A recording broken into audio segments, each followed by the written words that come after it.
It's widely understood that Warhammer 40k isn't exactly the most unique science fiction setting. Even as its fingerprints can be seen all over popular media, Warhammer 40k isn't above taking from its own popular culture as well. It's well known that the originators of 40k, Brian Ansell, Rick Priestley, Richard Halliwell, Gav Thorpe, Take a Shot, Bob Naismith, I could keep going, were universally some combination of members of the British punk scene, science fiction fantasy nerds, and students of the arts. As such, they were well versed in the nerd culture of their time. And there was no titan of the late 70s, early 80s science fiction fandom quite like the Dune novels. Famously, Dune was originally published across the years of 1963 to 1964 in a serialized format by the magazine Analog, Science Fiction and Fact.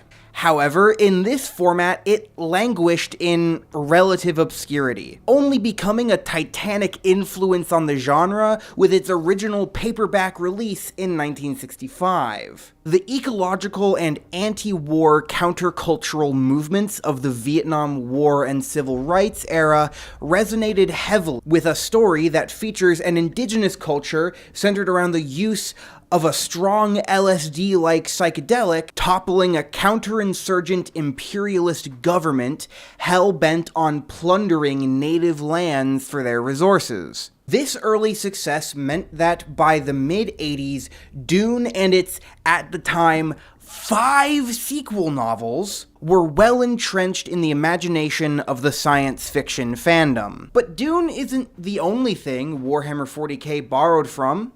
2000 AD's original Judge Dredd run, the works of H.P. Lovecraft and Michael Moorcock, previous science fiction wargames like Laserburn. However, among 40k's long list of inspirations, Dune is easily the one they borrowed the most from. There are obvious surface-level references, like the fact that the predominant human faction in both settings are called the Imperium of Man, or the Talarn Desert Raiders, guerrilla fighters from a once fertile agri-world that was turned into a barren desert by an outside force. But I'm telling you, it goes far deeper than that. And I want to use this video to explore some of the core thematic and literary parallels between this seminal work of science fiction and the grim darkness of the 41st millennium.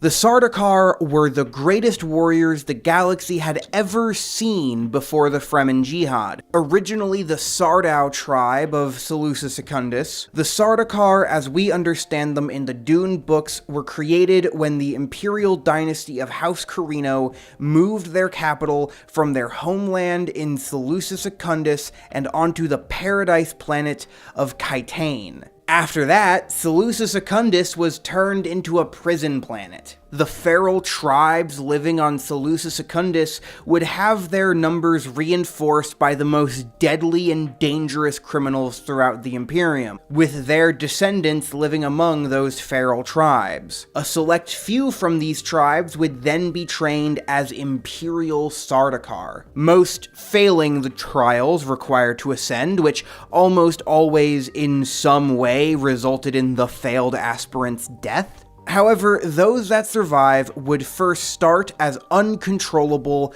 wild animals from their primitive existence on Seleucia Secundus, and would then have that wild ferocity honed and sharpened through martial training, and would come out the other side a highly skilled, highly disciplined killer. These Sardaukar would then be organized into legions and deployed directly against the foes of the Padisha Emperor, sent only to combat zones where the Emperor had a vested interest in the outcome. The most infamous example being the betrayal of House Atreides, or when the Emperor eventually deployed 5 entire legions to try to turn the tide of the Desert War. which the Harkonnens were losing so badly it slowed down spice production to almost nothing. They were the Emperor's finest soldiers. You could even say they were molded like clay and forged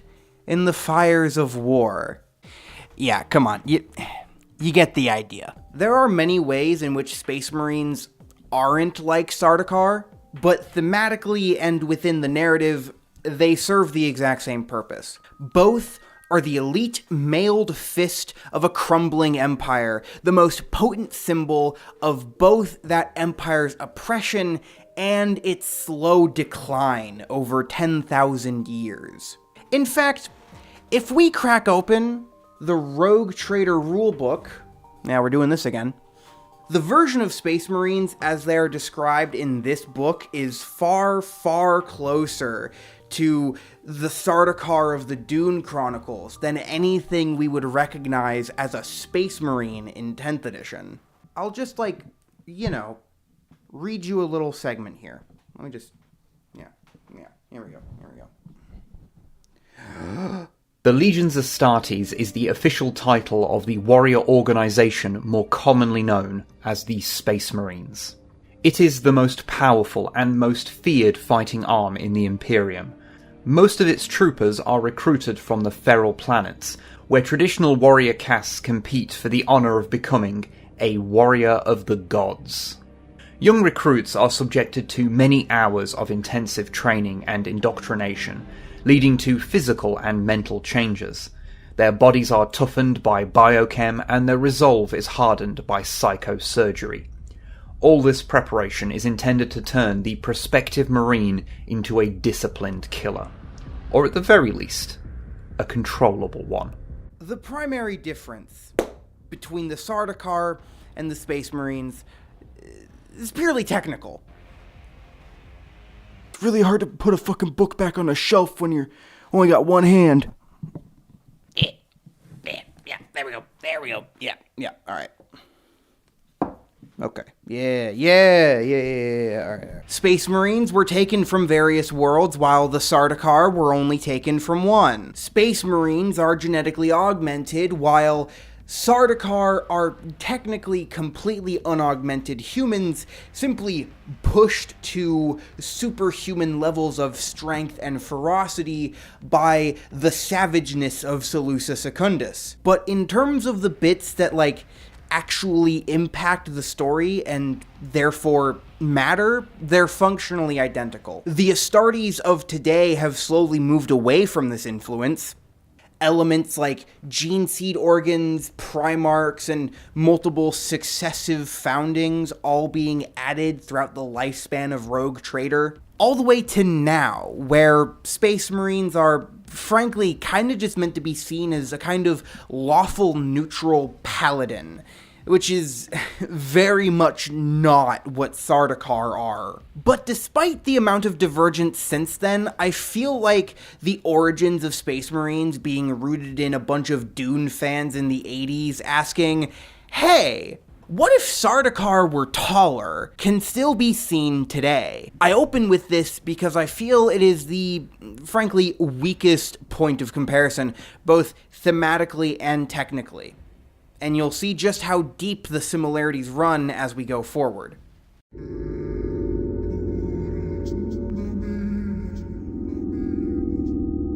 Warhammer 40k is often called space fantasy rather than science fiction, on account of the fact that its view of the far future just isn't actually that futuristic. Sure, there's spaceships, but in terms of the technology used on a daily basis, it's actually significantly further behind what we have today. No computers in the way we often think of them, basically no technological advancement, none of the sort of luxury technologies we take for granted today, like smartphones or Alexas. No, 40k is more akin to what a medieval peasant might think the far future would look like, and Dune is very much the same. Melee combat is still the predominant form of combat in the known universe, as many soldiers are equipped with what's known as a Holtzman shield, which is an invisible reflective energy field around the user that increased in strength the higher the velocity of the object hitting it, meaning bullets and projectiles basically bounce off, but melee weapons can pass right through. And if you shoot a lasgun at it, well, a laser goes the speed of light, so it sort of has infinite velocity, which causes the shield to produce infinite energy and then turn into a bomb. That doesn't make any sense. Yeah, no, you're right, but that's not important. What is important is that neither setting started that way. If you read the Dune Chronicles, the fact that thinking machines are banned because of a thing called the Butlerian Jihad is mentioned constantly. The Butlerian Jihad, according to the Dune Chronicles, was a political and theological overturning of a form of government where computers basically ran people's lives. The exact details of what life was like during these times is kept extremely vague in the Chronicles, but it's heavily implied that governance was handled primarily by these so-called thinking machine. There's that one government type you unlock at the end of a Civ 6 playthrough that is like AI automated democracy or something. I imagine it was kind of like that.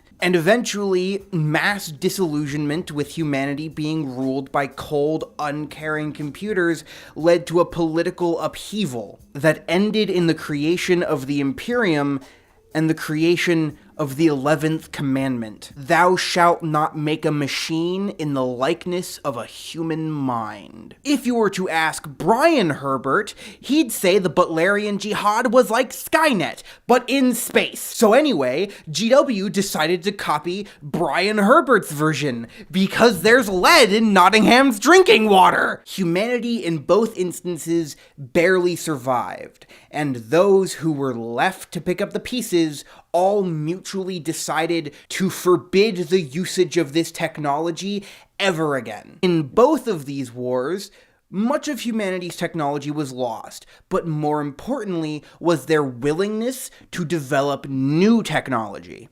In this way, 40K borrows heavily from the core premise of Dune. Both are built upon the foundational question of what if the kinds of egalitarian values of social justice and progress that compelled us toward the stars in the first place were lost once we got there? What if large-scale interstellar exploration did not, in fact, make us better, but instead allowed humanity's ruling classes to paint on a much broader canvas of exploitation and suffering?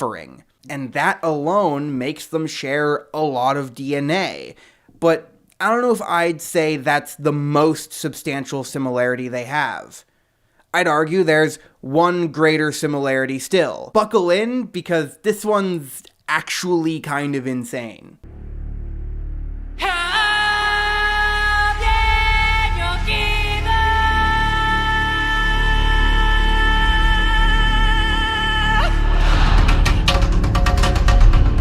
A consistent theme across the original Dune Chronicles is the idea of being trapped by fate. Paul is dubbed by the people of the deserts, the Fremen, as the Lisan al-Gaib, the voice from the outer world. This happens because he starts receiving visions of the past and the future, using these visions to perform deeds that are in line with Fremen prophecy. This allows Paul to exploit the Fremen people's superstitions, to turn them into his personal army in his quest for vengeance against House Harkonnen. He then becomes the new emperor at the end of Dune, and by the start of Dune Messiah, he's already launched a jihad led by a vanguard of his elite Fremen warriors, the Fedaykin Death Commandos, to conquer most of the known universe. This jihad also sees the rise of the Fremen religion as the state religion of the Imperium, the death of 61 billion people, and the violent suppression of all other religions. All the while, Paul is chafing against his own deification. He sought to exploit the Fremen religion and use it to become emperor because his visions showed it as the only way he would get off Arrakis alive. But in doing so, set off a chain of events that would result in him becoming the figurehead leader of a genocidal theocracy that he lost the ability to truly control a long time ago. But his son, Leto Atreides II, has a much stronger form of precognition, and when he takes the spice, he sees a path, a centuries-long path that, if followed, might lead humanity into a utopia, paradise. The cost? His humanity. In order to walk the golden path, Leto II would need to become a god. Only after he ruled all of humanity, and only after humanity received the instruction of his tyranny, would they be able to save themselves. Hey, wait a minute. An emperor who can see the future, realizing the only way to save humanity is to become its ultimate tyrant, justified by the knowledge that on a long enough time span, his plan would lead all of humanity into a new utopian age. I knew it'd be explicit. I didn't think it'd be that explicit. This, to me, is actually the most substantial similarity between Dune and 40K. They're both stories about prophecy, and the horrible things people do in order to achieve a greater outcome when they are fully convinced that no alternatives are possible. In order to fully illustrate this similarity, we need to double back around and do this same kind of exercise, but for the God Emperor of 40K. We need to compare the story of both franchises' God Emperors. Both are extremely powerful immortal psychics who unite humanity under one tyranny. Both are convinced that humanity can only be saved, in the long run, by this tyranny. The God Emperor of mankind seeks to build a unified human empire with the goal of starving out the Chaos Gods. First by eradicating religion, then by suppressing all knowledge of chaos, and then by building the Webway Project. A human-accessible version of Eldar FTL tech, humanity would lose all reliance on the Chaos Gods, feeding them neither through implicit belief, explicit worship, or through the use of warp travel. In the Emperor's eyes, no other alternative is possible. Either he rules the galaxy with such totality that religion gets relegated to the dustbin of history, and the Chaos Gods become forgotten myths, or humanity is doomed. And it is this narrow-minded self-assurance, this arrogance in the belief that he had all the right answers and that everyone else should just shut up and do as he says, that ultimately spelled his doom. 40K is the story of an emperor who becomes the architect of his own downfall because he's convinced that he's a prisoner of fate. And that is a near one-for-one plot summary of the first 4 Dune novels, all of which came out before the first edition of Warhammer 40K. That settles it. 40K ripped off Dune. Call H. Bomber Guy, because I think it's safe to say that we can give Rick Priestley the old James Somerton treatment. Right? To be honest, I don't think it's that simple.